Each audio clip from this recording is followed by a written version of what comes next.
इस वीडियो में हम लोग मिड पॉइंट थ्योरम के बारे में पढ़ेंगे।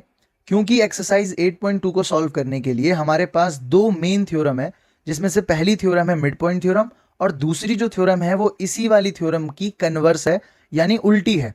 अगर हम इन दोनों थ्योरम्स को पढ़ लेते हैं तो फिर हमारे लिए जो 8.2 एक्सरसाइज है वो बहुत ज़्यादा आसान हो जाएगी।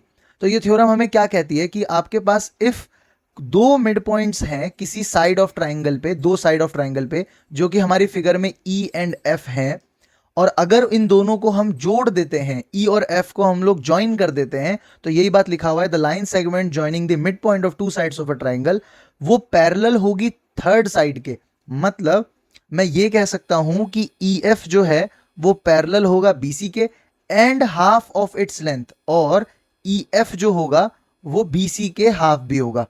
तो ये हमारी मिड पॉइंट थ्योरम कहती है। अब अगर हम इस थ्योरम का प्रूफ लिखते हैं, तो इस प्रूफ को लिखने के लिए हम लोग क्या करेंगे? सबसे पहले अगर हम इस थ्योरम का प्रूफ लिखना चाहते हैं तो एक हमें कंस्ट्रक्शन करनी होगी, जिसमें हम क्या करेंगे कि ई एफ जो लाइन है हमारी, इसको हम लोग एक्सटेंड करेंगे एक पॉइंट तक, और फिर हम उस पॉइंट को सी से जोड़ देंगे।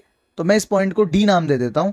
तो अगर मैं इसको प्रूफ करना चाहता हूं तो कंस्ट्रक्शन क्या करी है मैंने, उसको लिखते हैं हम लोग, जो कि हमने एक्सटेंड किया है ई एफ को टू डी, एंड हमने ज्वाइन करा है डी विद सी, जिससे हमारे पास डीसी जो है वो पैरेलल है ईबी के।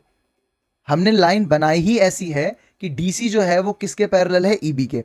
नाउ अब हमें अगर प्रूफ करना है कि ई एफ बीसी के पैरेलल है and E F half BC के है, तो हम उसे कैसे प्रूफ करेंगे? सबसे पहले हम इन दोनों ट्राइंगल को कॉन्ग्रुएंट प्रूफ करेंगे, ए एफ ई इस ट्राइंगल को एंड एफ डी सी इस ट्राइंगल को। तो सबसे पहले हम लोग दोनों ट्राइंगल का नाम लिख लेते हैं, triangle A E F and triangle F D C. अब इन दोनों ट्राइंगल में हमारे पास प्रूफ क्या क्या है? तो सबसे पहले हम लोग क्या प्रूफ लिख सकते हैं कि अब इन दोनों ट्राइंगल्स के अंदर हमारे पास क्या क्या तीन चीजें इक्वल हैं। अब ये हम लोगों को लिखनी है। सबसे पहली चीज जो हमारे पास इक्वल है, अगर आप लोग देखें तो angle A F E and angle D F C, ये दोनों के दोनों एंगल हमारे इक्वल होंगे, वर्टिकल अपोजिट एंगल। तो हम लोग लिख सकते हैं angle A F E is equal to angle D F C. Reason क्या हो जाएगा आपका? Vertical opposite angle, vertically opposite angle. Second reason अगर हम देखें तो क्योंकि हमें पता है कि आपका एफ जो है, आपका एफ जो है वो मिड पॉइंट है, हमें पता है एफ जो है वो मिड पॉइंट है, एसी का क्वेश्चन ने हमें गिवन दिया था। तो क्या मैं ये लिख सकता हूं कि ए एफ जो है वो इक्वल होगा हमारे एफ सी के, क्योंकि एफ जो है वो मिड पॉइंट है, F is the mid point, ये हमें क्वेश्चन ने गिवन दिया था। नेक्स्ट चीज जो हम इक्वल लिख सकते हैं वो क्या है? अगर आप नोटिस करें इस बात को, तो आपके पास ये दोनों जो लाइनें हैं A B and C D, क्या हमने ये दोनों लाइनें जो है वो कंस्ट्रक्शन के समय इक्वल लिखी थी? कंस्ट्रक्शन के समय हमने लिखा था ना कि डीसी जो है वो ईबी के पैरेलल है। तो अगर डीसी ईबी के पैरेलल है तो इसका मतलब क्या है कि पूरी की पूरी लाइन एबी के भी पैरेलल होगा। तो क्या यहां पर एक जेड क्रिएट हो रहा है? और अगर एक जेड क्रिएट हो रहा है तो हमारे पास ये एंगल और ये एंगल क्या ऑल्टरनेट इंटीरियर एंगल बन रहे हैं? तो हम लिख सकते हैं angle E A F is equal to angle F C D. Reason क्या आ जाएगा? Alternate interior angle. और अगर ये तीन चीजें हमारे पास आ जाती हैं तो इससे हम क्या लिख सकते हैं कि हमारे दोनों के दोनों triangle A E F congruent है ट्राइंगल एफ डी सी के एस ए एस ए से। तो हमने ये चीज प्रूफ कर दी। अब अगर ये चीज हमने प्रूफ कर दी है तो क्या मैं सीपीसीटी से ये लिख सकता हूं कि ई एफ जो है वो हमारे एफ डी के बराबर है? मतलब ये ई एफ हमारे एफ डी के इक्वल है, ये मैं लिख सकता हूं। सेकेंड चीज जो हम लिख सकते हैं वो क्या लिख सकते हैं? अब देखें आपके पास ई एफ जो है वो एफ डी के इक्वल आ चुका है। नाउ अब हमें ध्यान में ये रखना है कि हमें ई एफ और बी सी को हाफ भी प्रूफ करना है, एज वेल एज हमें इन दोनों को पैरेलल भी प्रूफ करना है। और हम लोग सीपीसीटी से ये भी लिख सकते हैं कि ए ई जो है वो आपका सी डी के इक्वल है। यहां पे भी सीपीसीटी आ गया, मतलब आपका ए ई जो है वो सी डी के इक्वल है। अब हमने ऐसा करा क्यों है? देखें, सबसे पहले आपको जो चीज ध्यान रखनी है वो ये कि सबसे पहले जो आपको चीज ध्यान रखनी है वो ये कि आपके पास AE is equal to CD हमने लिखा है, और हमें एक चीज और पता है कि AE जो है वो BE के भी इक्वल है। मतलब ये AE जो है ये आपके BE के भी इक्वल है, ये भी हमें पता है क्योंकि E जो है वो मिड पॉइंट है। तो क्या इन दोनों बातों से हम ये लिख सकते हैं कि हमारा BE जो है वो CD के इक्वल है? एंड हमें यह भी पता है कि बीई जो है वो सीडी के पैरेलल है, क्योंकि ये तो हमने कंस्ट्रक्शन के समय ही लिख लिया था।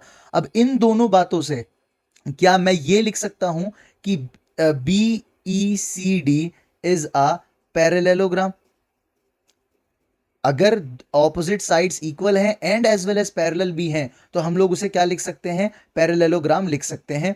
अब आपके पास ये आपको पता है कि BECD जो है वो पैरेललोग्राम है ना।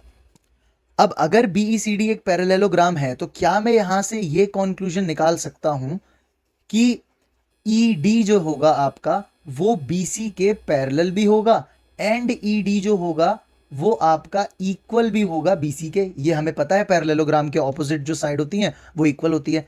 अब अगर आप देखें तो हमने यहां पर पहले ही लिख दिया है कि EF जो है वो FD के बराबर है, मतलब F जो है वो ED का भी मिड पॉइंट है। तो क्या मैं यहां पे ED जो है उसको हाफ टाइम अगर ED करता हूं तो उसमें से EF पैरेलल BC भी तो होगा? क्योंकि अगर एक पूरी की पूरी लाइन BC के पैरेलल थी तो उसकी हाफ जो है वो भी BC के पैरेलल होगी।